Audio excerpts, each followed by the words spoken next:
आम्ही आमच्या जीवनामध्ये देवाचा आदर केलाच पाहिजे. त्याचा धाक आम्ही बाळगलाच पाहिजे, म्हणजे तो आम्हाला आशीर्वादित करेल. पवित्रशास्त्र बायबलमध्ये असे 2 लोक आहेत की ज्यांच्या घरी देवाच्या कराराचा कोष होता. देवाच्या कराराचा कोष एका व्यक्तीच्या घरी 70 वर्षे होता, तरीही त्या घराची काही प्रगती झाली नाही. त्या व्यक्तीचे नाव अबिनादाब. हाच कराराचा कोष दुसऱ्या एका व्यक्तीच्या घरी फक्त 3 महिने राहिला आणि देवाने त्याच्या घराला बरकत दिली. त्याचे नाव ओबेद अदोम गित्ती असे होते. काय कारण होते की ज्याच्या घरी देवाच्या कराराचा कोष 70 वर्षे असूनसुद्धा तो आशीर्वादित झाला नाही, पण ज्याच्या घरी देवाच्या कराराचा कोष फक्त 3 महिने राहिला आणि परमेश्वराने त्याच्या घराण्याला बरकत दिली? याचा उल्लेख आम्हाला 2 शमूएल याचा 6वा अध्याय 1 ते 11 या वचनांमध्ये वाचायला मिळतो. 2 शमूएल 6वा अध्याय 1 ते 11 वचने. शौलाच्या मृत्यूपूर्वी दावीद पलिष्टी या देशात होता. शौलाच्या मृत्यूनंतर दाविदाने परमेश्वराला विचारले की मी यहुदा देशात जाऊ काय? परमेश्वराने त्याला हेब्रोन येथे जाण्यास सांगितले. तेथे तो गेल्यानंतर तेथील लोकांनी त्याला 7.5 वर्षांसाठी राजा म्हणून निवडले. त्यानंतर इस्रायल लोक त्या ठिकाणी आले आणि त्यांनी दाविदाबरोबर समेट केला आणि त्यांनी त्याला आपला राजा म्हणून अभिषेक केला. त्यानंतर दावीद इस्रायल येथील यरुशलेम या ठिकाणी गेला आणि तेथे राहत असलेल्या यबुसी लोकांना त्याने हाकलून दिले आणि त्या ठिकाणी तो राहू लागला. तेव्हा दाविदाने विचार केला की मी ज्या राजधानीत म्हणजे यरुशलेममध्ये राहत आहे तेथे देवाचा कोष आणावा. म्हणून त्याने इस्रायलातील निवडक 30,000 लोक आपल्याबरोबर घेतले आणि यहुदातील बाला येथील टेकडीवर अबिनादाबाच्या घरी देवाचा कोष होता तेथे गेला. देवाच्या कराराचा कोष नव्या गाडीत ठेवून तो यरुशलेमला येत असताना नाखोनाच्या खळ्याजवळ बैलाने ठोकर खाल्ली. तेव्हा कोष खाली पडू नये म्हणून उज्जा जो गाडी हाकत होता त्याने आपला हात पुढे करून कोशाला धरले. तेव्हा परमेश्वराचा कोप त्याच्यावर झाला आणि कोशासमोर तेथेच तो गतप्राण झाला. हे पाहून दाविदाला फार वाईट वाटले. तो खिन्न झाला. दाविदाला परमेश्वराचा धाक बसला. तो कोष यरुशलेमला घेऊन जाण्यासाठी तयार होईना, म्हणून त्याने तो कोष ओबेद अदोम गित्ती याच्या घरी एका बाजूला नेऊन ठेवला. हा कोष या व्यक्तीच्या घरी 3 महिने राहिला आणि पवित्र शास्त्र आम्हाला सांगते की परमेश्वराने त्याच्या घराण्याला बरकत दिली. कदाचित आपण म्हणाल की उज्जाने असे काय मोठे पाप केले होते? त्याने तर कोष पडू नये म्हणून कोशाला धरण्याकरता आपला हात पुढे केला होता. परमेश्वराने हे समजून घेऊन त्याच्यावर दया करायला हवी होती. येथे एक गोष्ट आपण लक्षात घ्या की उज्जाने कोशाला हात लावणे परमेश्वराच्या दृष्टीने अयोग्य व निषिद्ध असे होते. कराराचा कोष वाहण्यासाठी परमेश्वराचे मार्ग आणि नियम ह्याविषयी उज्जा अज्ञानी होता. पवित्र शास्त्र गणनाचे पुस्तक याचा 4 अध्याय 5 आणि 15 या वचनामध्ये आम्हाला वाचायला मिळतं की छावणी कूच करील तेव्हा अहरोन व त्याचे मुलगे यांनी आत जाऊन अंतरपट खाली काढावा व त्याने साक्षपटाचा कोष झाकावा. छावणी कूच करील तेव्हा अहरोन व त्याचे मुलगे यांनी पवित्र स्थान व त्यातील सर्व सामान यावर आच्छादन घालण्याचे काम संपल्यावर कहात वंशजांनी ते उचलून न्यायला पुढे यावे, परंतु त्यांनी पवित्र वस्तूंना स्पर्श करू नये. केला तर ते मरतील. दर्शन मंडपातील जी ओझी कहात वंशजांनी वाहायची ती हीच. त्यानंतर दाविदाने 1 इतिहास याचा 15 अध्याय 2 वचनात म्हटले, लेव्या वाचून दुसऱ्या कोणीही देवाचा कोष उचलू नये, कारण देवाचा कोष उचलण्यास व देवाची सेवा निरंतर करण्यास परमेश्वराने त्यांना निवडले आहे. पवित्र शास्त्र आम्हाला आणखीन असे सांगते की ज्ञानाअभावी माझ्या लोकांचा नाश होत आहे. उज्जाने आपला हात सहज पुढे करून कोशाला धरण्याचा प्रयत्न केला. याचा अर्थ असा की उज्जाच्या मनात परमेश्वराच्या कोशाविषयी भीती नव्हती. देवाची अत्यंत पवित्र उपस्थिती असणारा कोश म्हणून त्याच्याकडे पाहिले नाही. म्हणजेच त्याने देवाच्या कोशाला सहज घेतले.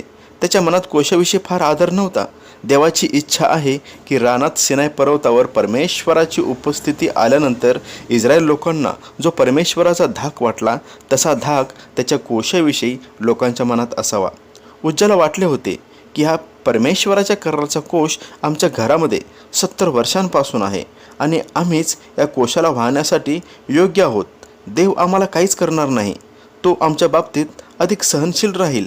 जरी आमच्याकडून एखादी चूक झाली तरी परमेश्वर आम्हाला सहज क्षमा करेल त्याकडे तो दुर्लक्ष करेल, तेव्हा उज्जाने आपला हात सहज पुढे करून कोशाला धरण्याचा प्रयत्न केला. तेव्हा परमेश्वर आपल्या परमपवित्रतेचा झालेला हा अनादर सहन करू शकला नाही. त्याने उज्जाला त्याच क्षणी ठार मारले. काळाचा कितीही ओघ आला किंवा अनेक वर्षे उलटून गेली तरी परमेश्वर आपल्या परमपवित्रेच्या शिखरावरून किंवा स्तरावरून खाली घसरत नाही. हाच कोश जेव्हा ओबेद अदोम गित्ती याच्या घरी ठेवण्याचा लोकांनी विचार केला तेव्हा याने आपल्या घरी कोश ठेवण्यास मना केले नाही. परमेश्वराने उज्जाला तडाखा दिल्यामुळे तो आता या कोशाच्या बाबतीत अधिक जागरूक आणि गंभीर झाला. एका गोष्टीची त्याला खात्री झाली की देवाची अत्यंत पवित्र उपस्थिती आजसुद्धा या कोशावर आहे. देवाच्या कार्याचा हा कोश अजूनसुद्धा सक्रिय आहे. हा कोश अजूनसुद्धा परमपवित्र आहे. इतक्या वर्षानंतरही हा कोश फक्त नावापुरता राहिला नाही. देव या कोशाच्याद्वारे आपल्या लोकांना भेटत आहे. याचा देवाच्या कोशाकडे पाहण्याचा दर्जा उंचावला. कोशाविषयी तो आदरयुक्त भयाने भरून गेला. देवाच्या कार्याचा कोश म्हणजे इस्रायलाचे वैभव होय आणि हा कोश घरात असणे म्हणजे आशीर्वादित असणे हे ओबेद अदोम गित्ती याला समजले होते. त्याने अगदी आनंदाने या कोशाचे आपल्या घरी स्वागत केले. मात्र विजेच्या खांबावरील तार तुटून घरात पडून राहावी आणि त्या घरातील सर्व लोक त्या तारेपासून दूर राहावेत, तसे ओबेद अदोम गित्ती याने आपल्या घरातील सर्वांना त्या कोशापासून दूर ठेवले. विजेच्या तारेकडे पाहिल्यास मृत्यू येत नव्हता, पण या कोशाकडे निरखून पाहिल्यास मरणदंड प्राप्त होत होता. कोशाचा आपल्या घरामध्ये अनादर होऊ नये म्हणून त्याने खूप काळजी घेतली. त्याच्या घरातील सर्वांनी देवाच्या कार्याच्या कोशाचा आदर केला. त्याच्यामध्ये परमेश्वराविषयी धाक होता. त्यामुळे परमेश्वर ओबेद अदोम गित्ती याच्यावर संतुष्ट झाला आणि त्याने त्याच्या घराण्याला बरकत दिली. ओबेद अदोम गित्ती याने आपल्या घरातील 4 भिंतींच्या मध्ये परमेश्वराचा आदर केला आणि परमेश्वराने त्याला सर्व लोकांच्या देखत आशीर्वादित केले. तशा प्रकारे शताधिपतीविषयी येशू म्हणाला की असा विश्वास मला इस्रायलात आढळला नाही. याचा उल्लेख मत्तई शुभवर्तमान याचा 8वा अध्याय 5 ते 10 या वचनांमध्ये आम्हाला वाचायला मिळतो. तसा आदर परमेश्वराला त्याच्या कोशाविषयी त्या काळात या व्यक्तीव्यतिरिक्त संपूर्ण इस्रायल आणि यहुदा राज्यात मिळाला नाही. म्हणून देव या व्यक्तीवर संतुष्ट झाला. देवाने त्याला आशीर्वादित केले आहे. ही बातमी आजूबाजूच्या सर्व गावात पसरली. अनेकांनी पाहिले की परमेश्वराने या व्यक्तीला बरकत दिली आहे. इतकेच नाही तर ही बातमी दाविदापर्यंत पोहोचली. ओबेद अदोम हा लेवी वंशातून होता. परमेश्वराच्या कोशाच्या नियमासंबंधी तो जाणकार होता. उज्जा हा ज्याच्या घरी परमेश्वराच्या कार्याचा कोश 70 वर्षे होता त्या अभिनादाबाचा मुलगा होता. परमेश्वराने दाविदाला दाखवून दिले की जर तुम्ही त्याच्या कार्याच्या कोशाचा अनादर कराल तर तो तुमचा संहार केल्याशिवाय राहणार नाही आणि जर त्याच्या नियमशास्त्राप्रमाणे कोशाचा आदर करून त्याचा धाक बाळगाल तर परमेश्वर आशीर्वादित केल्याशिवाय राहणार नाही. निवास मंडपातील परमपवित्र स्थानात हा कार्याचा कोश ठेवण्यात येत असे. महायाजक वर्षातून एकदाच अर्पणाचे रक्त घेऊन ह्या कोशासमोर जात असे.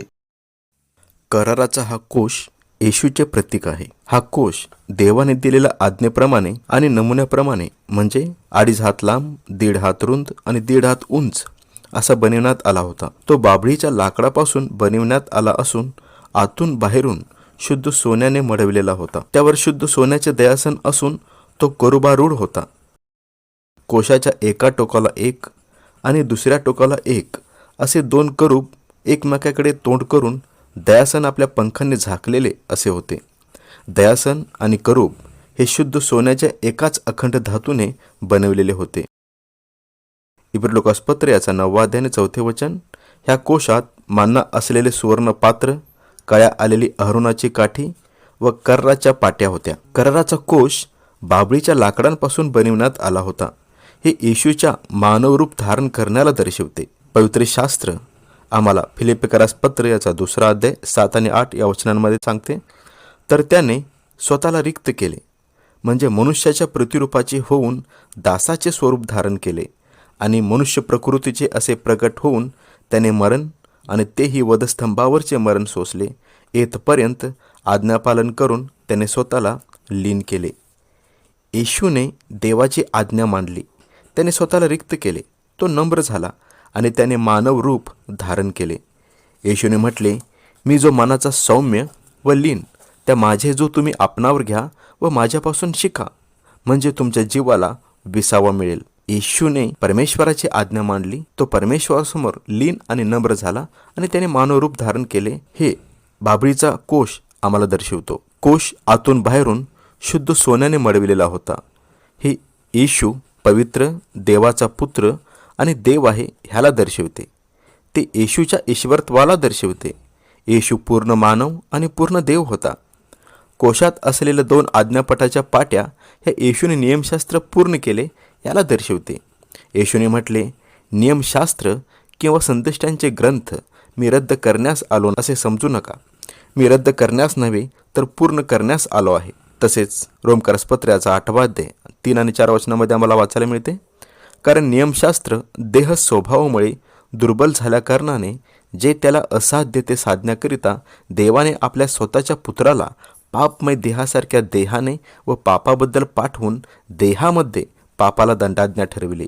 ह्यात उद्देश हा होता की जे आपण देह स्वभावाप्रमाणे नव्हे तर आत्म्याप्रमाणे चालतो त्या आपल्यामध्ये नियमशास्त्राने लावून दिलेले आचरण पूर्ण व्हावे. मान्य असलेले सुवर्णपात्र हे कोशामध्ये होते. येशूने यहुदी लोकांना म्हटले की तुमच्या पूर्वजांनी अरण्यात मान्ना खाल्ला, म्हणजे परमेश्वराने त्यांना स्वर्गातून उतरणारी खरी भाकर दिली असे नाही. स्वर्गातून उतरणारी खरी भाकर ही जगाला जीवन देते. त्याने यहुदी लोकांना म्हटले, योहान कृष्णवर्तमान याचा 6वा अध्याय 49 ते 51, की तुमच्या पूर्वजांनी अरण्यात मान्ना खाल्ला तरी ते मेले. स्वर्गातून उतरणारी भाकर अशी आहे की ती जर कोणी खाल्ली तर तो मरणार नाही. स्वर्गातून उतरलेली भाकर मीच आहे. ह्या भाकरीतून जो कोणी खाईल तो सर्व काळ जगेल. जी भाकर मी देईन ती माझा देह असून जगाच्या जीवनासाठी.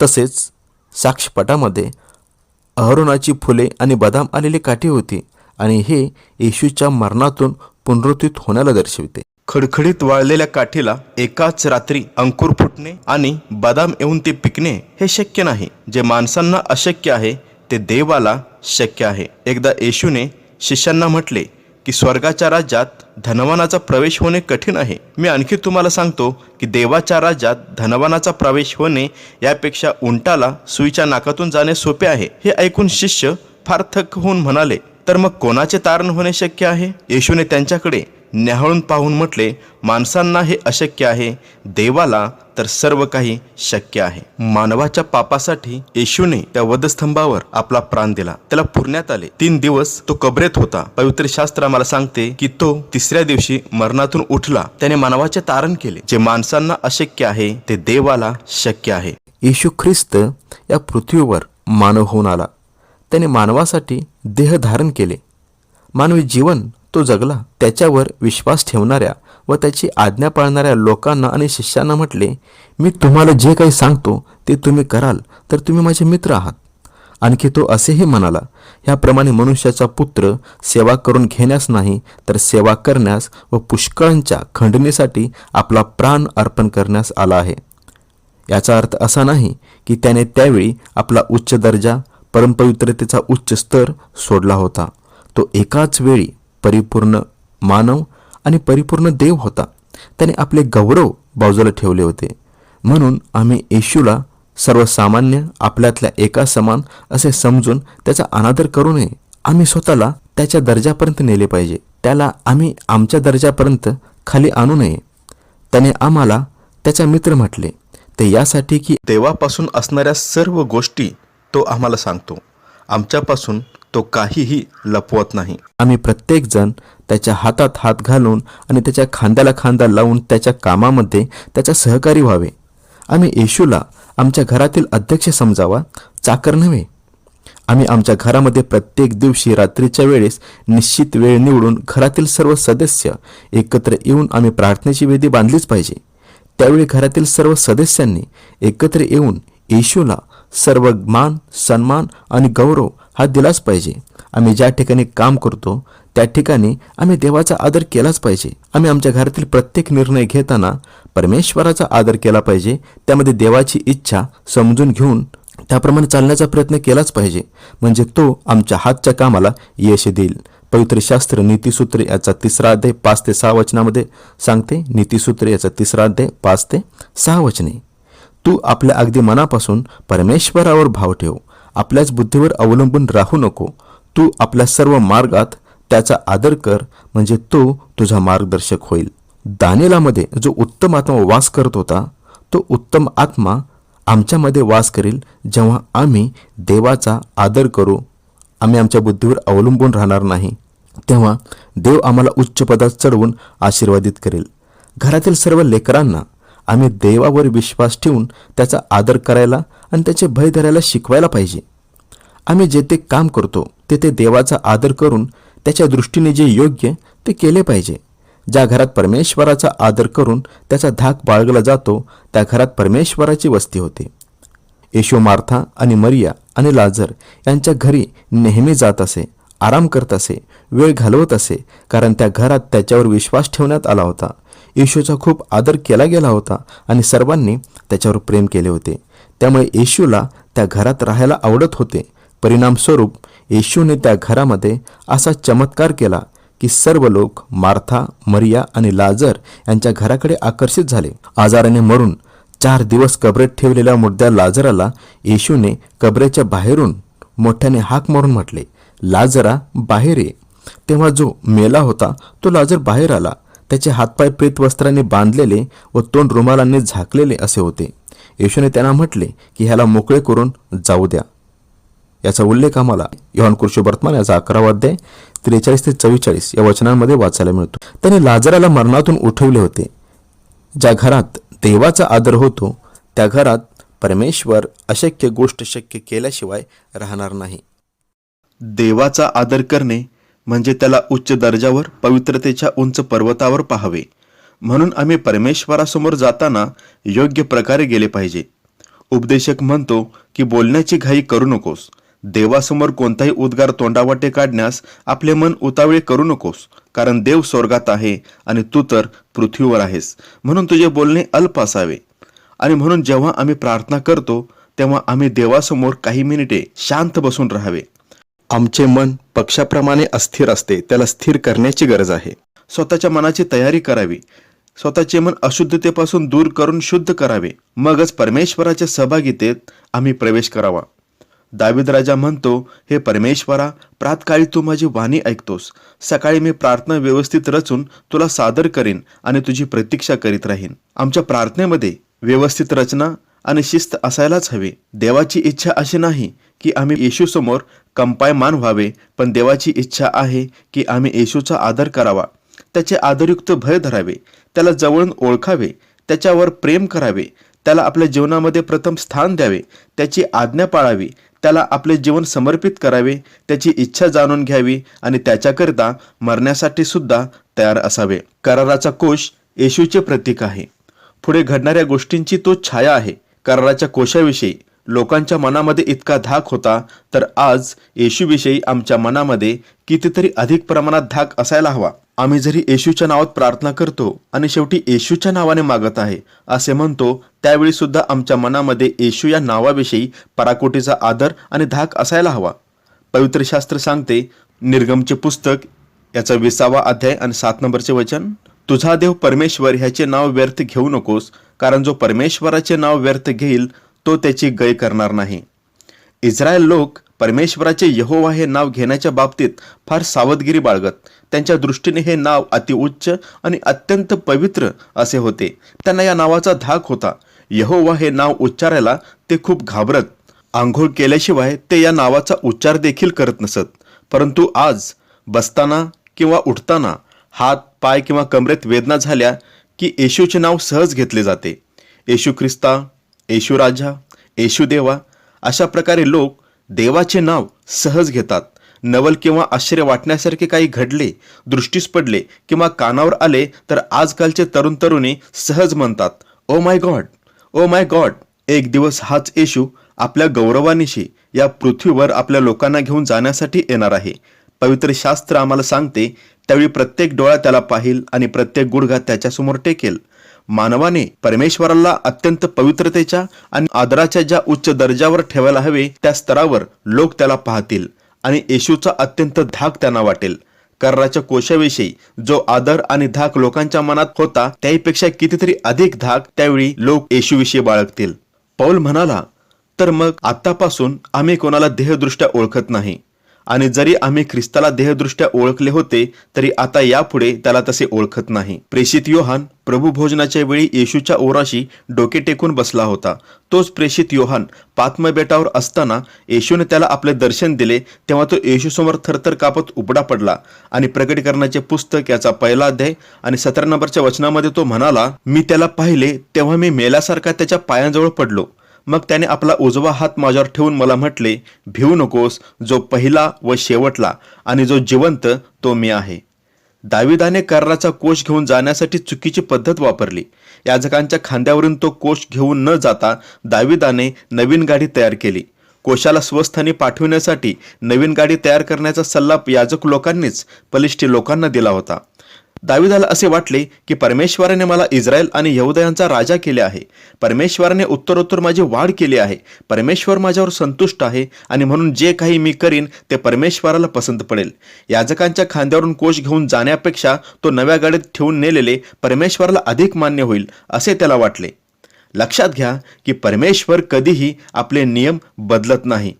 तो कधीही न बदलणारा देव आहे. येशूने म्हटले, आकाश व पृथ्वी नाहीशी होतील परंतु माझी वचने कधीही नाहीशी होणार नाहीत. परमेश्वराने कराराचा कोष वाहण्यासाठी लेवी वंशातील कहाती कुळांना निवडले होते. येशूने योहान कृष्णवर्तमान याचा 15 अध्याय 16 नंबरच्या वचनात म्हटले, तुम्ही मला निवडले नाही, मी तुम्हाला निवडले व तुम्हाला नेमले आहे. ह्यात हेतू हा की तुम्ही जाऊन फळ द्यावे, तुमचे फळ टिकावे आणि जे काही तुम्ही माझ्या नावाने पित्याजवळ मागाल ते त्याने तुम्हाला द्यावे. देवाने निवडलेले व नेमलेले लोकच देवाची सेवा करू शकतात. परमेश्वराजवळ वशिलेबाजी चालत नाही. आम्ही पिढ्यानपिढ्याचे ख्रिस्ती आहोत. माझे वडील पाळक होते. आमच्या घरी प्रत्येक आठवड्याला प्रार्थना भरते. माझ्या घरातून देवाच्या कामासाठी दान आणि दशांश न चुकता जात असतो. माझे आणि माझ्या पाळकांचे चांगले नातेसंबंध आहेत. माझे पाळक माझ्या घरी नेहमी येत असतात. मला येशू माहीत आहे. माझ्या मनात त्याच्याविषयी चांगले विचार आहेत. तो मला आवडतो. मी वर्षातून एकदा ख्रिस्त जन्मोत्सवाला किंवा गुड फ्रायडेला किंवा ईस्टर डेला चर्चला जातो. येशूवर विश्वास ठेवणारे लोक माझे चांगले मित्र आहेत. अशा प्रकारचे विचार करून त्यांना असे वाटते की ते सार्वकालिकरित्या सुरक्षित आहेत. अनेकांचा विचार हाच आहे. त्यांना वाटते की देव अशा प्रकारे आमचे तारण करेल. उज्जालाही असेच वाटले होते. त्याने मनात विचार केला की कराराचा कोष आमच्या घरात 70 वर्षांपासून आहे. आम्ही परमेश्वराचा आदर करायला हवा. परमेश्वराला त्याचा आदर द्या. त्याचे आदरयुक्त भय धरा, म्हणजे तो आम्हाला आशीर्वादित करेल आणि उंच करेल. बऱ्याच लोकांना ते आशीर्वादित असून सुद्धा त्यांना स्वतःला आशीर्वादित असल्यासारखे वाटत नाही, कारण आशीर्वादांची व्याख्या त्यांच्याकरता वेगळी आहे. जुन्या करारात आशीर्वादित असणे म्हणजे समृद्ध असणे असा त्याचा अर्थ होता, पण नवीन करारात तसे नाही.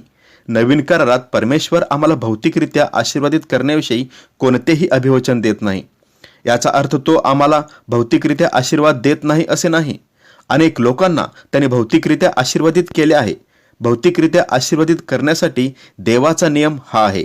2 करिंथ याचा 9 अध्याय 6 नंबरचं वचन सांगते, हे ध्यानात घ्या की जो हात राखून पेरतो तो त्याच मानाने कापणी करील आणि जो सरळ हाताने पेरतो तो त्याच मानाने कापणी करील. देवाने अनेकांची परिस्थिती बदलली आहे. अनेकांची वेळ त्याने बदलली आहे आणि आज ते समृद्ध जीवन जगत आहेत. जे लोक परमेश्वराच्या कार्यासाठी संतोषाने आपली मूठ उघडतात, आपला हात पुढे करतात आणि देवाच्या कामासाठी आपला पैसा देतात, परमेश्वराने त्यांना भौतिकरित्या आशीर्वादित केलेलेच आहेत. पण देवाची इच्छा आहे की आमच्याकडे सार्वकालिक गोष्टी असाव्यात.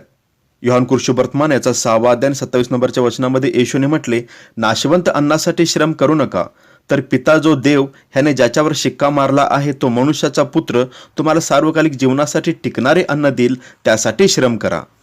आम्ही जगातील ज्या ज्या गोष्टींच्या मागे लागतो त्या सर्व एक दिवस नष्ट होणाऱ्या असतात, जुन्या होणाऱ्या असतात, त्यांचे महत्त्व कमी होणारे असते. न्यायाच्या दिवशी जेव्हा परमेश्वरासमोर आपण उभे राहू तेव्हा पृथ्वीवरील ज्या सर्व गोष्टींच्या आम्ही मागे लागलो त्या सर्व गोष्टी आम्ही मिळवल्या, त्यांचे मूल्य तेथे काहीच असणार नाही. देवाची इच्छा आहे की आमच्याकडे आध्यात्मिक आशीर्वाद असावेत. इपिस्करास पत्र याचा 1 अध्याय आणि 3 नंबरचे वचन आम्हाला सांगतं की आपल्या प्रभू येशू ख्रिस्ताचा देव व पिता धन्यवादित असो. त्याने स्वर्गातील सर्व आध्यात्मिक आशीर्वाद देऊन आम्हाला ख्रिस्तामध्ये आशीर्वादित केले आहे. देव आम्हाला भौतिक आशीर्वाद देण्यापेक्षा आध्यात्मिक आशीर्वाद देण्यामध्ये अधिक व्यस्त आहे. त्याची इच्छा आहे की आमच्याकडे नाशवंत नाही तर खरा आणि सार्वकालिक आशीर्वाद असावा. पूर्वी प्रत्येक घरामध्ये धान्य दळण्यासाठी जाते असायचे. आता ते आम्हाला फारसे पाहायला मिळत नाही. या जगात कोणतीही गोष्ट नवीन अशी राहत नाही. एक दिवस जुनी होते, तिचे महत्त्व कमी होते आणि नंतर ती नामशेष होते. जरी आम्ही ख्रिस्तामध्ये असून सुद्धा भौतिकरित्या फार आशीर्वादित नसलो, पण आम्ही आत्तापर्यंत विश्वासामध्ये टिकून आहोत. विश्वासूपणे देवाची सेवा केलेली आहे. आम्हाला आध्यात्मिकरित्या जास्त आशीर्वाद मिळाले आहेत. आमच्या मनात देवाचे प्रेम आहे, इतरांच्या विषयी कळवळ आहे आणि आम्हाला मरेपर्यंत देवाचेच काम करायचे आहे. हा आमचा निर्णय आहे. तर आपण खरेखुरे आशीर्वादित आहोत. येशू मार्थेला मरियेविषयी म्हणाला, मरियेने चांगला वाटा निवडून घेतला आहे, तो तिच्यापासून काढून घेतला जाणार नाही. आज जरी जगातील विपुल संपत्ती आमच्याजवळ नसली तरी आम्ही पैशाने विकत घेता येणार नाही अशी देवाची संपत्ती सार्वकालिक जीवनासाठी कमवत आहोत. देव आम्हाला भौतिक गोष्टींपेक्षा आध्यात्मिक गोष्टी अधिक प्रमाणात देऊ इच्छितो. प्रेषित पौल म्हणतो, आम्ही दृश्य गोष्टींकडे नाही तर अदृश्य गोष्टींकडे लक्ष लावतो, कारण दृश्य गोष्टी क्षणिक आहेत पण अदृश्य गोष्टी सार्वकालिक आहेत. येशूने म्हटले, चोर येतो तो केवळ चोरी, घात व नाश करायला येतो. मी तर त्यांना जीवन प्राप्ती व्हावी व ती विपुलपणे व्हावी म्हणून आलो आहे. येशू जे विपुल जीवन देण्याविषयी बोलला ते जीवन आध्यात्मिक गोष्टींच्या द्वारेच आम्हाला जगता येते. एकदा सैतानाने येशूला उंच नेले आणि त्याला एका क्षणात जगातील सर्व वैभव दाखवले आणि त्याला म्हटले, ह्यांच्यावरचा सर्व अधिकार व ह्यांचे वैभव मी तुला देईन, कारण हे मला सोपून दिले आहे व माझ्या मनास येईल त्याला मी हे देतो. पृथ्वीवरील सर्व संपत्ती सैतानाची नाही, ती त्याला सोपून देण्यात आलेली आहे. या पृथ्वीवरील सर्व गोष्टींचा निर्माणकर्ता आणि एकमेव मालक परमेश्वर आणि येशूच आहेत. देव आम्हाला भौतिक गोष्टी देण्यापेक्षा आध्यात्मिक गोष्टी देण्यामध्ये अधिक व्यस्त आहे.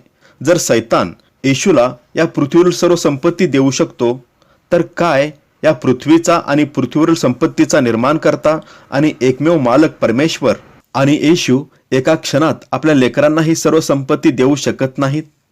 पवित्र शास्त्र आम्हाला सांगते, यशाचं पुस्तक याचा 66 अध्याय आणि 1 नंबरचे वचन, परमेश्वर म्हणतो, आकाश माझे सिंहासन व पृथ्वी माझे पादासन आहे. तुम्ही माझ्यासाठी कशा प्रकारचे घर बांधणार? मला विश्रांतीसाठी कोणते स्थळ असणार?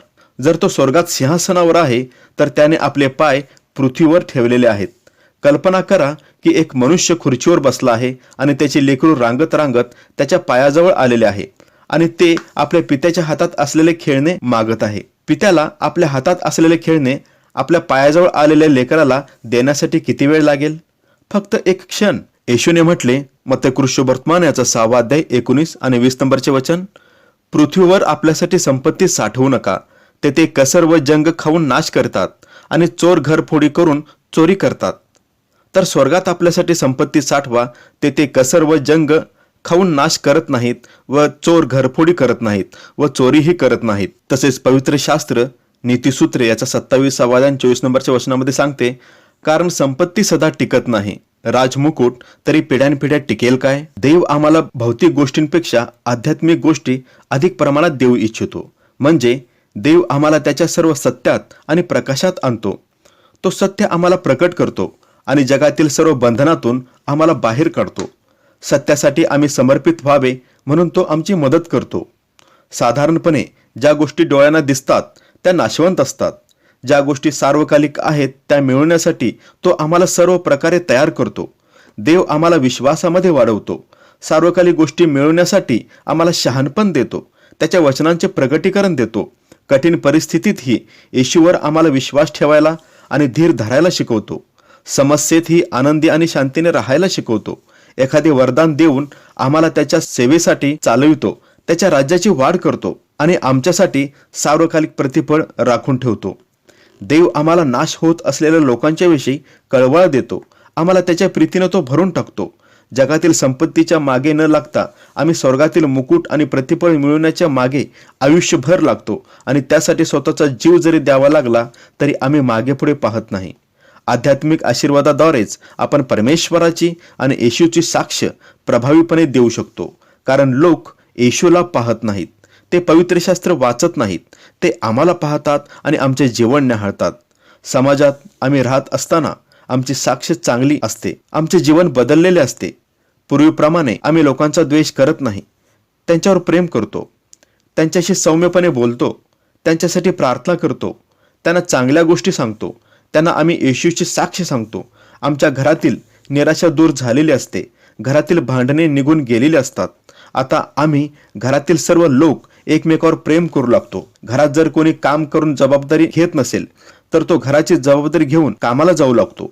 खूप दिवसापासून घरात असलेला आजार, व्यसन आमच्या घरातून निघून गेलेलं असते. येशूने ह्या सर्व गोष्टीतून आम्हाला मुक्त केलेलं असते. आमचे घर एक आनंदी घर बनतं. लोक आमच्या घराविषयी आता चांगले बोलू लागतात. आमची मुले शिक्षणात हुशार होतात.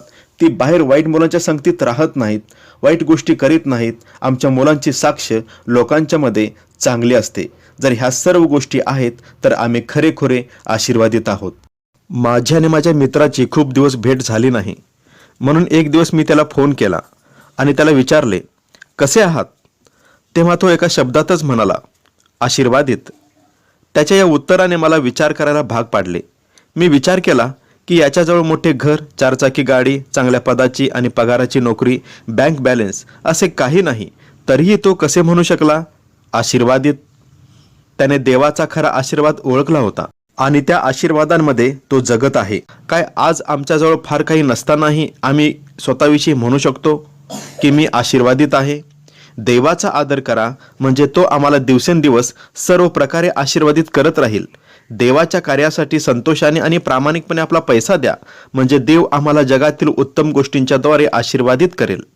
देवाचा आदर करा, त्याचा धाक बाळगा, म्हणजे तो आम्हाला पवित्र आत्म्याच्याद्वारे चालवेल. आणि जर पवित्र आत्म्याच्याद्वारे आम्ही चालवले जात आहोत तर आम्ही खरेखुरे आशीर्वादित आहोत.